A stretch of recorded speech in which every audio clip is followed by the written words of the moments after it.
No one fits into that box perfectly. Be a good guest and be a good host. If you don't go out and try, your world is going to stay so small. You don't need to know the entire alphabet soup of the LGBTQIA community. All you got to do is some simple things and you're going to be okay. Are you a cis guy trying to figure out the gender spectrum? Are you really just working hard not to be an asshole out in the world about it? And would you like to know how the gender spectrum can empower your masculinity and make you a better man? If you answered yes to any of those, you're in the right place. My name's Tim Wienecke with American Masculinity. In our third episode, I'm going to be covering the gender spectrum, how to not be an asshole, and what it means to men to understand that it exists and that it's okay. Why you might want to listen to me is I've got numerous allyship awards from various organizations around gender, and since 2017, I've been a mental health provider specializing in men, veterans, and first responders.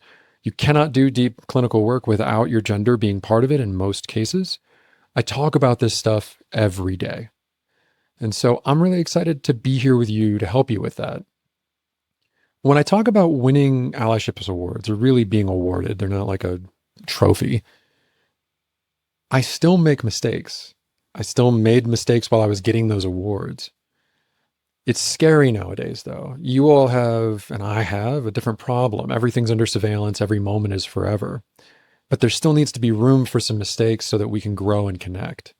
So some of this is you've just got to be a bit brave out there to go try.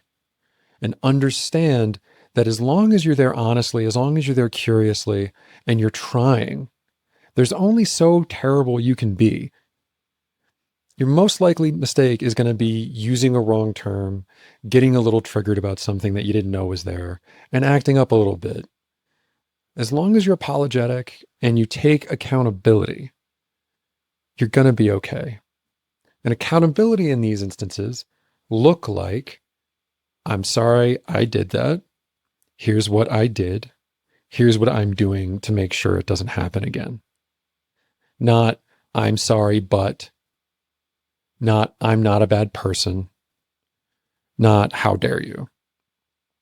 It's hard though. When these things come up, we tend to feel like we're being attacked. When someone calls you out for anything, it feels like you're being attacked. And it's tricky to know when someone else is just being a jerk or when you're crossing some lines. I think we're getting ahead of ourselves though. Let's talk about the concept of gender on a spectrum. So the first thing to understand is that gender is complex. It's always been complex, and it's always being influenced by culture. For a long time, the liberal left talked about gender as though it was only culture, which is where we run into a lot of the problems that we have now.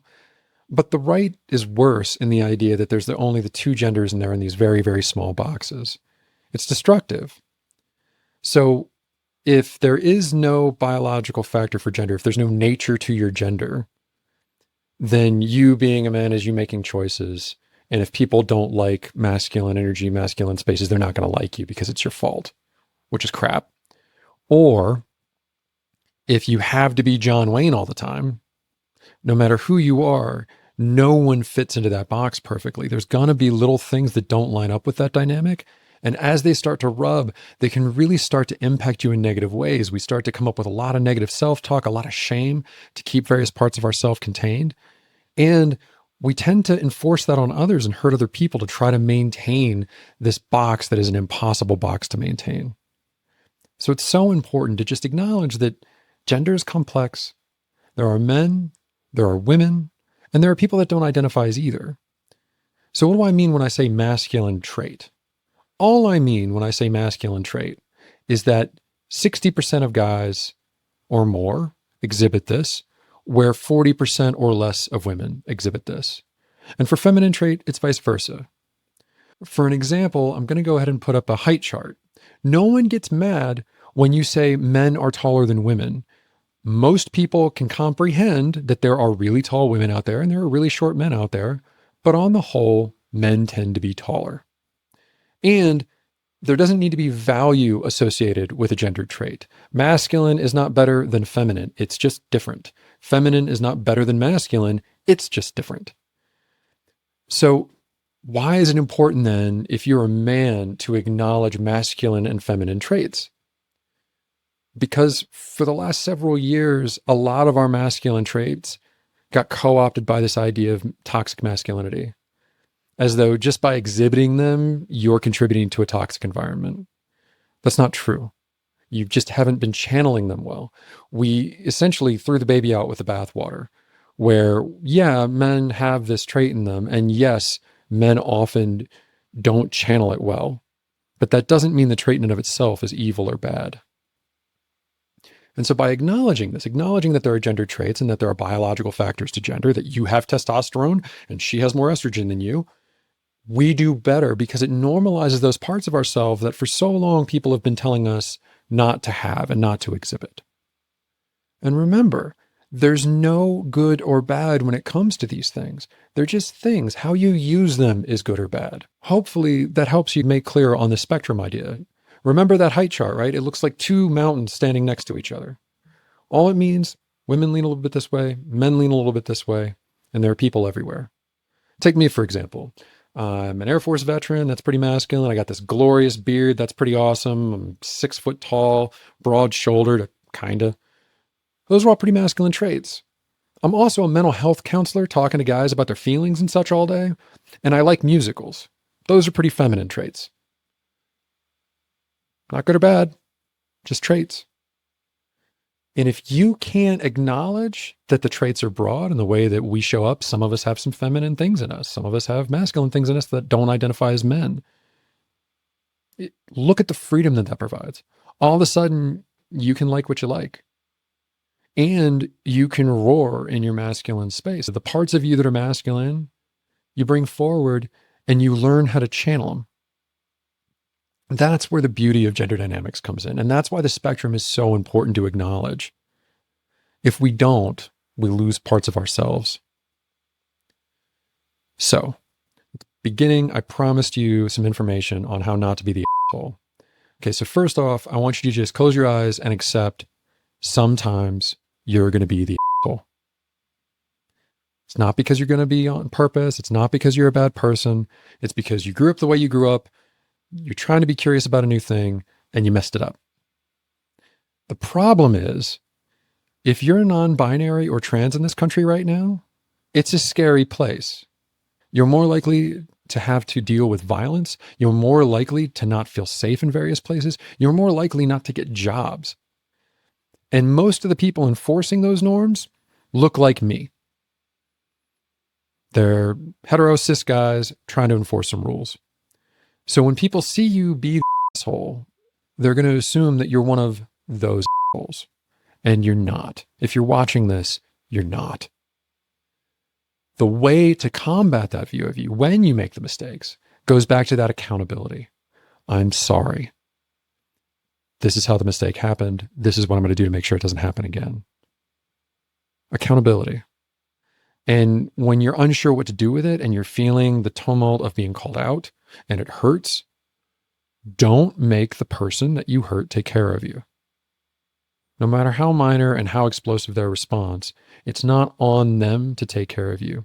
You don't have to take abuse. You don't have to take somebody screaming and yelling or hitting you or anything like that.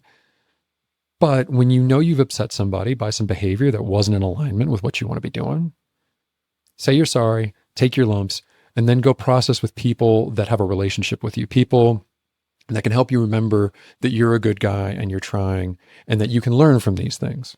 Because that's how we learn. We make mistakes and we learn. That's how to go about smoothing when you're the asshole. All right, so now what you came for. How not to be. Okay, so there's 5 basic things that I go by that tend to work out pretty well most of the time. You don't need a bachelor's degree in gender studies, and you don't need to know the entire alphabet soup of the LGBTQIA community.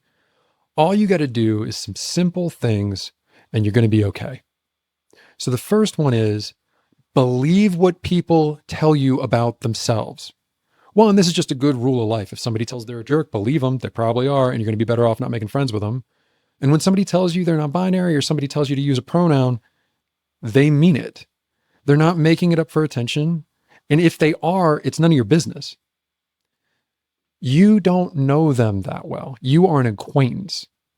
Imagine that your name is John and somebody calls you Johnny and you correct them because you don't like Johnny. Maybe somebody bullied you with it. Maybe you didn't like it. It makes you feel like a kid. And you say, hey, don't call me that. My name is John. And they keep calling you Johnny. Wouldn't you get mad? That's your name. That's your personhood that they're coming after. And they're flexing on you with it, or they're just being really ignorant. So you got to get loud and keep your name. Gender stuff isn't any different.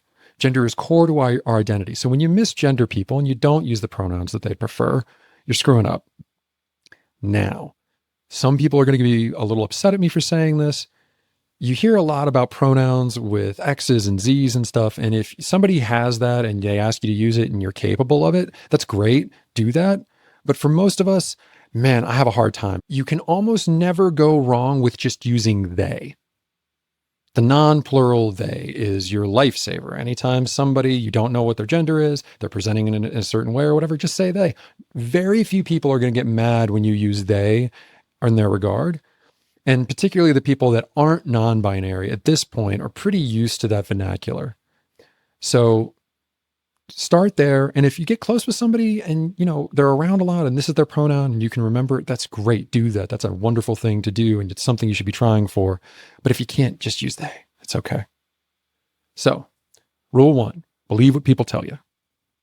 Rule 2, address people how they prefer to be addressed. So far, not hard. You are simply taking in information from people that you don't know and leveraging it in your mind to bring it into the world. Why this gets hard is because our mind likes to take shortcuts. The example I like to use is this for trees. If you're not an arborist, most of the time you walk by a tree's a tree.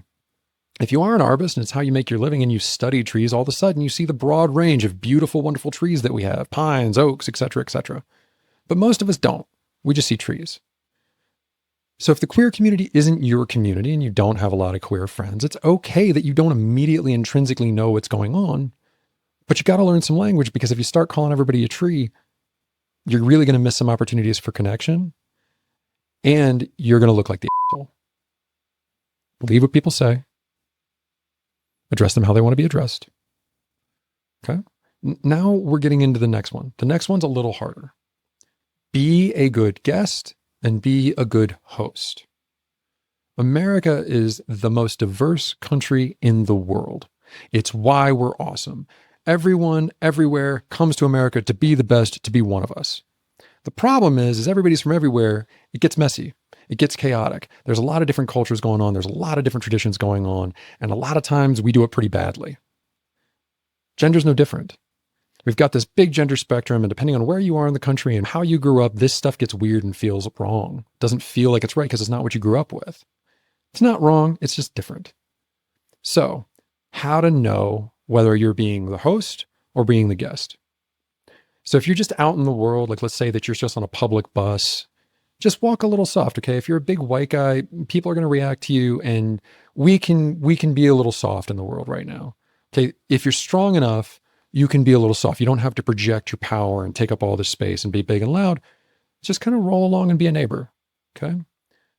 But let's say that you've got a queer friend, and they want to go to the queer club for the first time, and they're worried about going alone, and they ask you to go with them. And you're a big cis hetero guy. Great. You get to go to a queer club. That's not your space. You are a guest there. And yeah, you've been invited, which is good. But that means you don't know the rules yet. So you're going to walk soft, you're going to pay attention, and you're going to keep your eyes open, and you're going to learn. And when you make those mistakes, you're going to apologize, you're going to take accountability, and you're going to try to do different mistakes next time. Okay?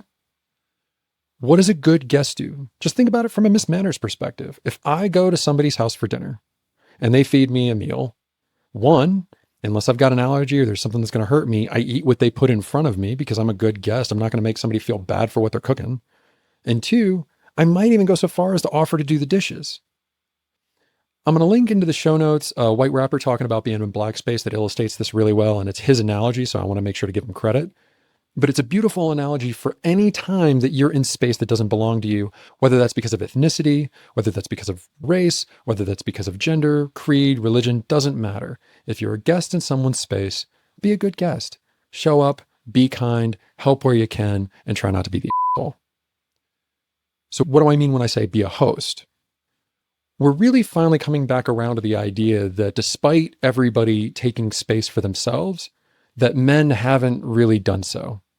And it makes a lot of sense. For so long, all the space belonged to us. We could go anywhere, loud and proud, put our mark on it, and we contained everybody else to do that. Didn't do it on purpose. Our fathers and grandfathers weren't horrible people. That was the culture at the time, and we're changing. We're trying to do better. So one, don't take on the guilt of the past. That wasn't you. You're doing something different. It's okay.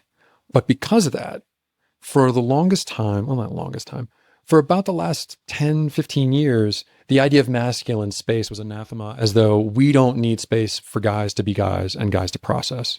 We do. That's why jiu-jitsu gyms are so important for middle-aged guys. That's why athletics are so important for guys. It's why the Boy Scouts still need to be kind of masculine, because little boys need places to go learn how to be men. It's okay that those are masculine spaces. They just can't be exclusionary. And what do I mean when I say exclusionary? It means that when other people walk in, you don't test them. You don't make them uncomfortable until they leave. You don't challenge them. You host them. And what does a good host do? They help them learn the rules. They correct other rude people. Like if you're a guy and your queer friend comes to your pickup game and somebody starts giving them some shit, correct him. That's your friend. He's being an asshole. Don't tolerate that. This is your space too. That'll make them feel protected, and it's appropriate. You're correcting in your space. Now, if you go try to do that in a queer space or somebody's space that doesn't belong to you, that's white knighting. Best not to get into it. Let people handle their own business. But by doing that, by being a good host, by doing your best to invite somebody in, helping explain the rules if they need them, it helps you learn the rules of the space better. It helps you articulate what's happening in the room, and it helps you better understand the masculine dynamics that you've never put words to. Most guys don't think about it. We fall into space. Guys, really, a lot of our dynamics are ape dynamics, where we just kind of naturally fall into these pecking orders and we get physical in the ways we get physical. But it's so much better when you can name what's happening. It's so much better when you can look at a situation, and when it went sideways for you, you can name why it went sideways. I like using ball busting for this example. So ball busting is what guys tend to do to each other when they rib each other. And for women, that just looks terrible. It just looks like we're being mean to people we care about. What's usually happening is we're testing each other a little bit. And that's why the more dangerous the job, the more ball busting comes into play. However, most guys can tell you when ball busting crosses into bullying. They can tell you the moment it happens, that something in them changed, something clicked, where all of a sudden they felt challenged, they felt scared, they felt hurt, they felt angry. Something happened there where that was no longer ball busting. It's hard to articulate, but once you have it in your sights and you start looking for it, it becomes so much better. So that way, when you walk into a masculine space and somebody busts your balls a little bit about your shirt, you don't get all butthurt and leave. You just make fun of their shoes. Not a big deal. What they're doing is they're testing to see if they can trust you. That's masculine bonding. So let's say that you bring in a queer friend or a woman into that and they see some ball busting. That's going to get pretty uncomfortable for them. This is when maybe you lean in and you're like, it's okay. Like, this is just us. Like, this is us ribbing each other. It's how we show affection. And then also when it crosses the line into bullying, hey, that's bullying. We're not doing that. And that's the difference there. If you look for those moments, that's how you tell.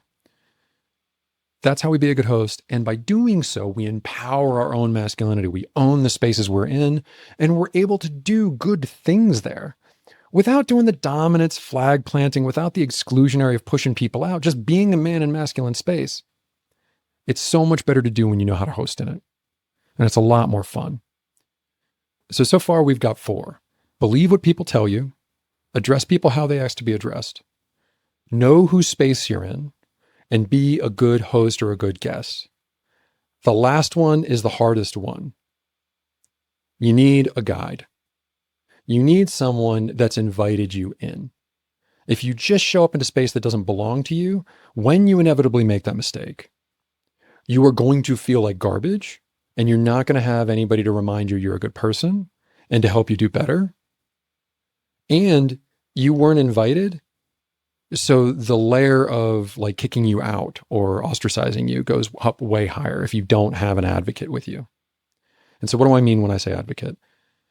I'm a big white dude. I'm an Air Force veteran. And when I got into grad school, I was right out of the Air Force. My graduate program specialized in multicultural counseling. The reason that's important is we go crazy by culture. It's a thing. It took a good year for me to get my mind wrapped around a lot of these concepts, and I still was screwing it up by the end of the year, but I kind of had it, right? I kind of knew where the lines were. I knew when I was like, hey, this is supposed to be space. We can have conversations and I'm here to learn, help me learn. Or when I'm like, oh man, that was really wrong of me. I'm so sorry. Here's why I won't do that again. I get it. But about 2 out of 3 of the times after the first year, it didn't feel like it was me. It felt like I tripped on something, somebody was triggered by something. Because you got to remember, we look like who hurt people. 82% of all violent crime is committed by men, usually big men like me. So when that happens, we're triggering people and we don't know. And here's the problem. You don't know the difference. And if you're operating in space where it's unfamiliar to you, you have no way to know which is which makes it incredibly tumultuous. So have a guide. And there's 2 ways to do this. Go to public spaces that are inviting cis allies. So if the queer space on campus is hosting an event and it's supposed to be a community event, show up to that, ask questions. That's what those events are for. And they're showing up with the intention of providing education, welcoming you, and being a good host. What you don't do is you don't go into the queer office on campus and demand to be taught. You don't go just sit down and exist in space that doesn't belong to you and expect people to cater to you. That is terrible. Don't do it that way. Show up where you're invited. The other one is have a friend. What worked for me in grad school was my friend Valerie. Here we were at the end of our first year. I've been kind of beat up and I'm starting to get resentful about it because I know I'm getting better, but the same amount of stuff is happening because there's only one of me in a room of 15 women. So, and before you think I'm being shit at women, I'm not. 1 in 3 of them have been sexually assaulted by somebody who looks like me. It makes a lot of sense that me walking into that room is a bit triggering, especially when I'm the only one there. Now, I had my friend Valerie. She's this fiery little Latina woman who is a big power feminist, and she is awesome. I love Valerie to death. And the reason why I fell in love with this friend is because the first time I screwed up in a class with her, I was talking to her about it, and she told me to shut the up. She was very direct. She wasn't cruel. And she told me not only to shut the up, but why I needed to. You're talking too much. You're not listening. If you don't shut your mouth, you won't learn. You're taking up too much space. Shut the up. Oh my God, that directness. Oh, it helped so much. It helped me learn because she wasn't saying I was a bad person. She wasn't attacking my character. She was just calling me out for the behavior and helping me correct the behavior. So from then on, anytime I had a class that Valerie was in it, if something happened during a class that made me uncomfortable or like, I don't know whether that's mine or theirs or what happened, I could go check with her. And maybe we weren't right all the time, but it gave me room to process, grow, and learn and get the comfort that every time something gets tripped on, it's not because I'm the asshole. Sometimes it's just because I look like the asshole. So either show up with a guide because it's a guided event. This is space that they're inviting the public into that aren't them. And remember, this goes across gender and anything else. Any place where it's not yours, do that. So I'm a white guy. If I show up at a Ramadan celebration where the public is invited, that's amazing. I get to learn all about that culture, all about those things, have all this amazing food that doesn't taste like home to me, but tastes awesome. But I don't walk into a mosque and just be loud and settle in. I wasn't invited. That's not my space. I'm being incredibly rude. I'm being a terrible guest. This goes across the board for any kind of identity stuff or awareness stuff. It keeps it a little easy for you, right? So what do we got? Believe what people tell you.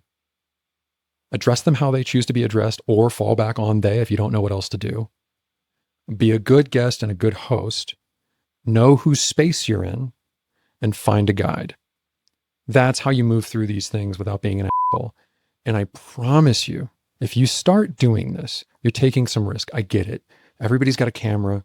If you say the wrong thing or do the wrong thing, social media is forever. It can get a little ugly. You got to be a little careful. I get that. But if you don't go out and try, your world is going to stay so small. And you're going to start to resent how small it is. You're going to start to develop these feelings that you're angry at these people for existing because where they exist, you're not allowed to. You are allowed to. You just need to follow some rules. You just need to be a good neighbor and stop being an asshole when you accidentally are one. If you don't take those chances and you don't expose yourself to these things, You never get to have conversations with yourself about yourself because there's nothing to compare it to. How wonderful is it when you go to a friend's house for a holiday and their family does it different? So my family on Christmas, right? We're typical white East Coast family. Our family was German. We do ham and mashed potatoes. And a glazed ham is amazing. And mashed potatoes and gravy is awesome. It's the food of my people, and it makes me feel like home.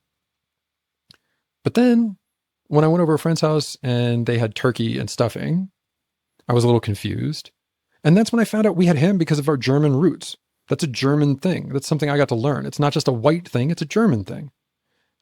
Now I know a little bit more about me and my culture because I had the thought to ask. I didn't just assume this is normal. Remember, normal is normal for you. And that's fine. Be whoever you are. Your culture is your culture. I'm not hurting anybody. But if you don't have anything to compare it to, you never have those thoughtful moments where you get to figure out who the hell you are. And the same thing goes for gender. If you don't have the spectrum of what gender can be, you only have these two little boxes to fall into, and they're going to suffocate you. They're going to rub. Those resentments are going to start. That shame spiral is going to start. Get out there and be a good neighbor, be a good guest, be a good host. I hope this was helpful for you.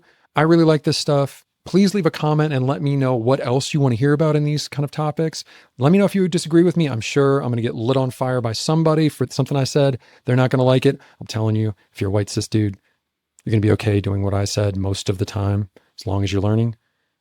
I want to know though, help me get better. I want to make this as useful to you as possible. And the only way I do that is if I get some feedback. I really appreciate the time you've given me for this. Good luck out there. If this hits something for you, if you're a guy trying to show up in spaces that don't belong to you in a better way, there's a quick guide that I developed out for you. It's just a 4-page PDF with some video guides on how to walk into non-masculine space without shutting down or taking over. You can find a link to it in the description or show notes, depending on where you're listening. It's free. Please download it and use it as you need it. Let me know how it works. Let me know if I can do things to make these kinds of tools better for you. And if you've got the bandwidth to make a little donation to it, that would really help me out so I can keep creating these for guys trying to do better in the world. You take care. I'll see you in the next one. This is placeholder media that you'll see if you add a layout to an empty scene. You can go ahead and delete it.